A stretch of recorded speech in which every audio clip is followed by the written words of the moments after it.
ایک شب میں حبیب خدا نے، رسول خدا نے حضرت سلمان سے کہا کہ سلمان، مباہلہ میں جانے والوں کے لیے اہتمام کر دو، میں مدینے سے باہر فلاں مقام پہ مباہلہ کروں گا۔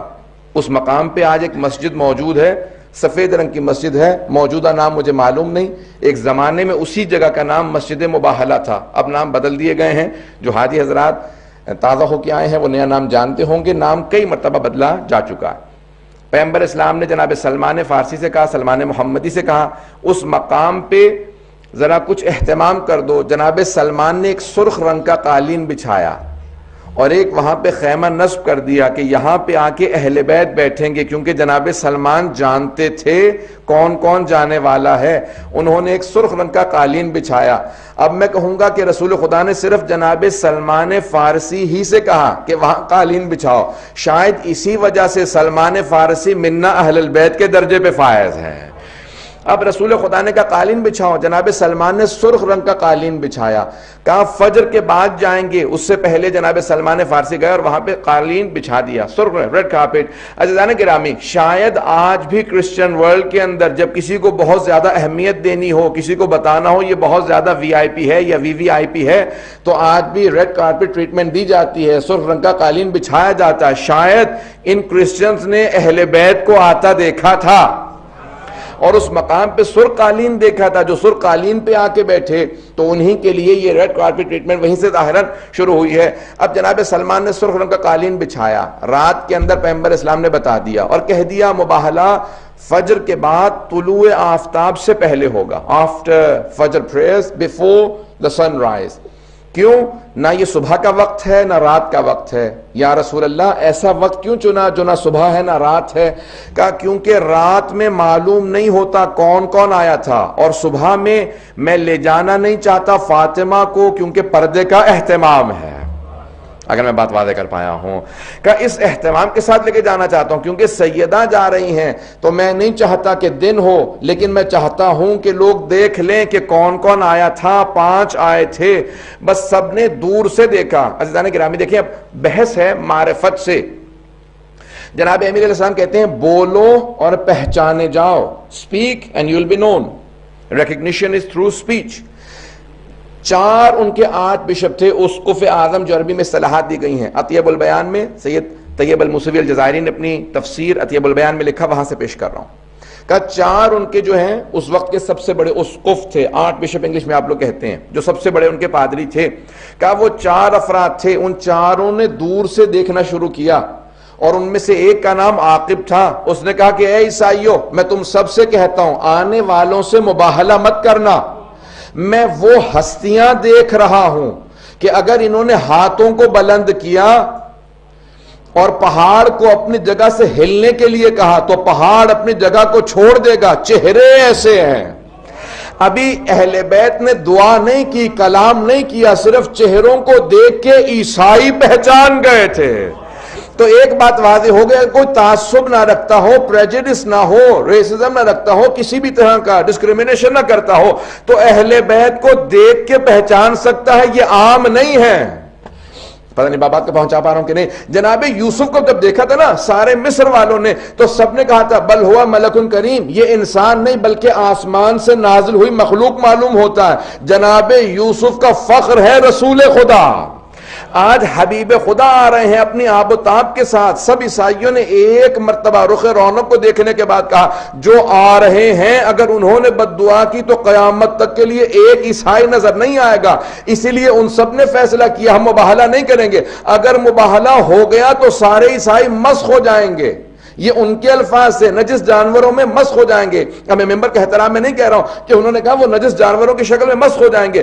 اگر کوئی ان کے مقابلے میں آ گیا تو عیسائی بھی سمجھتے ہیں کہ مسخ ہو جائیں گے۔ اب اگر کوئی اہل اسلام ہوتے ہوئے اہل بیت کو نہ پہچانے، سمجھ لو عیسائیوں سے بدتر ہو جائے گا۔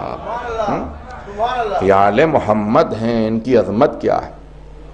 ابھی بولے نہیں ہیں، کلام نہیں کیا، پیغمبر نے خطبہ نہیں دیا، جناب امیر نے خطبہ نہیں دیا، امام حسن حسین علیہ السلام نے خطبے نہیں دیے، صرف دیکھا اور انہوں نے کہا کہ ان کے چہروں کے نور بتا رہے ہیں۔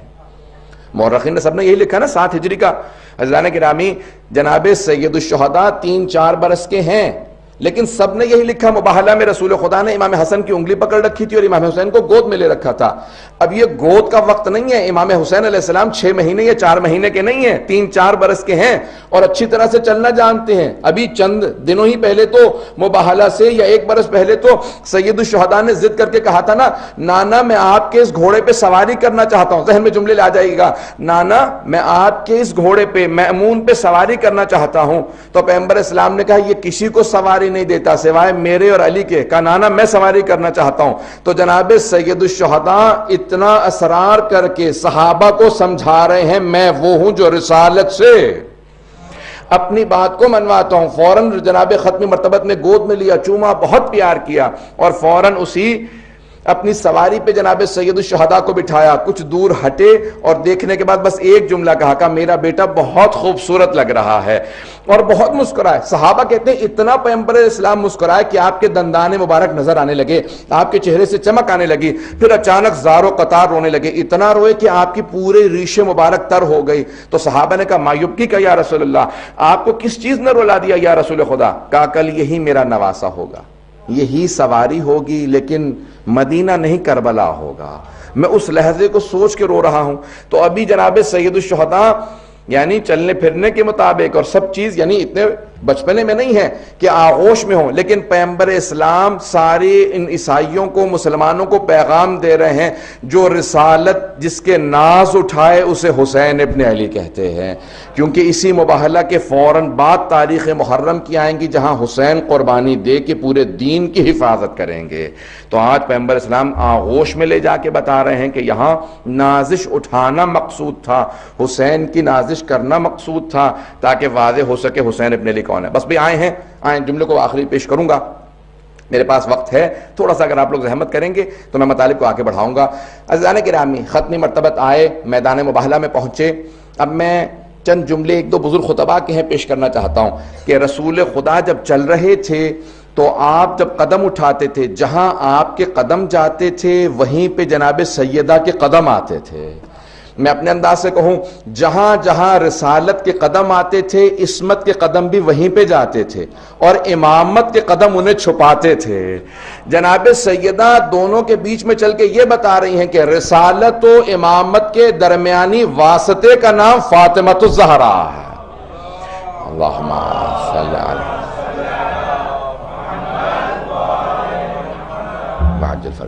علی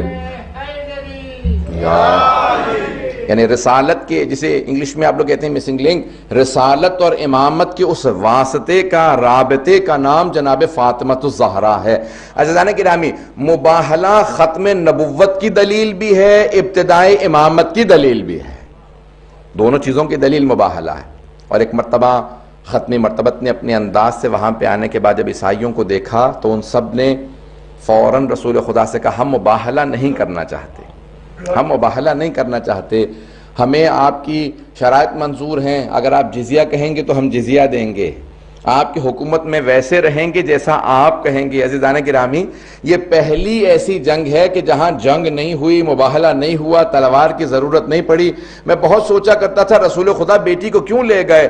رسول خدا جنگ کے لیے نہیں بلکہ دعا کے لیے بیٹی کو لے کے گئے تھے, کیونکہ آج دعا کا مقابلہ تھا. جہاں تلوار کا مقابلہ ہوتا تھا جناب امیر کو سب سے آگے بھیجتے تھے, جہاں دعا کا مقابلہ آیا وہاں پہ جناب سیدہ کو سب سے آگے لے کے چلے.